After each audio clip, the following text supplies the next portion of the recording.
మిత్రుడు డిఏల గురించి మాట్లాడిండు. ప్రతి నెల 1వ తారీఖు నాడు జీతాలు ఇవ్వడానికే తలప్రాణం తోకొకొస్తుంది. మా ప్రభుత్వ ఉద్యోగులకు నేను ఇక్కడ నుంచి విజ్ఞప్తి చేస్తున్నా, నెల 1వ తారీఖు నాడు జీతాలు తీసుకొని మనం ప్రభుత్వానికి కొంత సేవలు అందిద్దాము. కొంత సమయం పడుతుంది. ఈరోజు ఏమాత్రం ఏం చేసుకున్నా ఈ వ్యవస్థ కూడా దెబ్బతింటుంది. మన 1వ తారీఖు నాడు జీతాలు ఇవ్వడానికి రిజర్వ్ బ్యాంకు దగ్గర అప్పుడప్పుడు చేబదులు అంటారు కదా అధ్యక్ష, ఊర్లలో అంటాం కదా, బ్యాంకు లోను షూరిటీస్ కాకుండా చేబదులు మళ్ళీ ఇస్తాం. 4,000 కోట్ల రూపాయలు చేబదులు చేసి ఫస్ట్ నాడు జీతాలు ఇచ్చిన అధ్యక్ష. రిజర్వ్ బ్యాంకును ఇంకో 4-5 రోజులలో నీకు సర్దుతా నాకు వచ్చేదాన్ని బట్టి చేబదులు ఇవ్వని రిజర్వ్ బ్యాంకులో 4,000 కోట్ల రూపాయలు తెచ్చుకొని ప్రభుత్వ ఉద్యోగులకు 1వ తారీఖు నాడు జీతాలు ఇచ్చిన అధ్యక్ష. అందుకే దయచేసి మా ప్రభుత్వ ఉద్యోగులకి ఈ ప్రభుత్వం మీది, అన్ని లెక్కలు మీ ముందరనే పెడతా. ఏది ఎట్లా పంచుదామో చెప్పండి, ఏది ఆపుదాం ఏది పంచుదాం. మీ లెజిటిమేట్ రైటు, డిఏలు కావచ్చు, కరువు భత్యం కావచ్చు, ఇవన్నీ మీ లెజిటిమేట్ రైటే. కానీ నిజమైన జీతభత్యాలు 1వ తారీఖు నాడు ఇవ్వడానికే నిస్సహాయ పరిస్థితి ఉంది. నిస్సహాయ పరిస్థితి ఉన్నప్పుడు అప్పుడప్పుడు మనకు జ్వరం వచ్చినప్పుడు పథ్యం పాటిస్తాం అధ్యక్ష. మీకు ఐడియా ఉంది కదా అధ్యక్ష.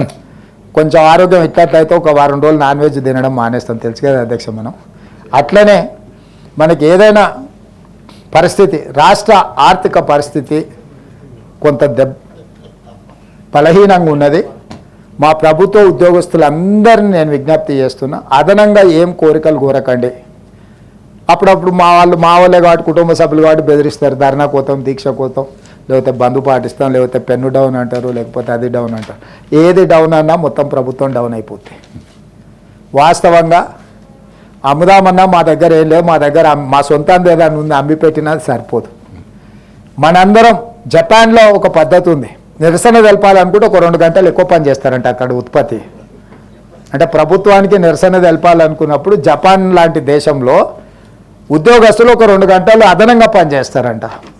అట్లాంటిది ఏదన్నా నూతన విధానాన్ని మా ప్రభుత్వ ఉద్యోగస్తులు తీసుకొని రోజుకొక 2-3 గంటలు అదనంగా పనిచేసి మా ప్రభుత్వానికి నిరసన తెలిపి ఆదాయాన్ని పెంచితే పెరిగిన ఆదాయాన్ని తిరిగి మీకు అందరికీ పంచుతాం. ఆదాయాన్ని పెంచడం, పేదలకు పంచడమే ఈ ప్రభుత్వ విధానం. కాబట్టి మా మల్లన్న గారికి కూడా వాళ్ళందరితో సత్సంబంధాలు ఉన్నాయి. వారే మాట్లాడి ఆర్థిక మంత్రి గారికి కల్పించి ఈ డిఏలు, ఈ పంచాయతీలు జర లేకుండా చూసి కొంతకాలం, ఎందుకంటే వచ్చిన వెంబడే వంచుతాం. ఒకవేళ వస్తుందా లేదా అనే దానికి ప్రతిరోజు రిజర్వ్ బ్యాంకు అది లెక్క చూసేది కూడా మనోళ్ళకి ప్రతిరోజు పొద్దున్నే మీటర్ చూపి ఉప ముఖ్యమంత్రి గారు, ఎందుకని అంటే ఒకవేళ మనం చెప్తుంది నిజమా అబద్ధమా అని అనుమానం కూడా లేకుండా అన్ని వివరాలు వాళ్ళకి చూపించండి. ఎందుకంటే వీళ్ళందరూ సహకరిస్తేనే ప్రభుత్వం ముందుకెళ్తుంది అధ్యక్ష. కేంద్ర ప్రభుత్వాన్ని కూడా మేము పదే కలుస్తున్నది అందుకే. ఉన్న అప్పులను డెట్ రీస్ట్రక్చర్ చేసుకోవాలి, రేట్ ఆఫ్ ఇంట్రెస్ట్ తగ్గించుకోవాలని, కొన్ని అదనంగా కేంద్రం నుంచి నిధులు రాబట్టుకోవాలని, కొన్ని కొత్త ప్రాజెక్టులకు కొత్త నిధులు మంజూరు చేయించుకోవాలని. పట్టి విక్రమార్క గారికో నాకో శ్రీధర్ బాబు గారికో ఢిల్లీ వెళ్తే కాలుష్యానికి గొంతు నొప్పి, కాళ్ళ నొప్పులు, కీళ్ళ నొప్పులు వస్తున్నాయి అధ్యక్ష ఒక్కరోజు అక్కడ ఉంటే.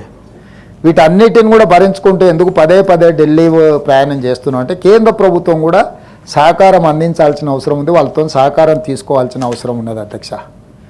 మేము గత పాలకులిగిన हमें कुछ नहीं चाहिए आपका प्यार बस है यानी आप प्यारों का दीवाना नहीं है अध्यक्ष, हम पैसों का दीवाना है क्योंकि हम बहुत कुछ देने का है गरीब लोगों को, दलित, आदिवासी, महिला सब लोगों के लिए हम कुछ करना है.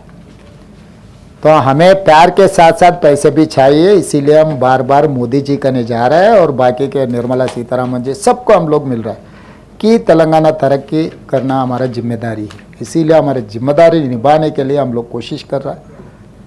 దానికి పూర్తి స్థాయిలో సహకారం ఉండాలి.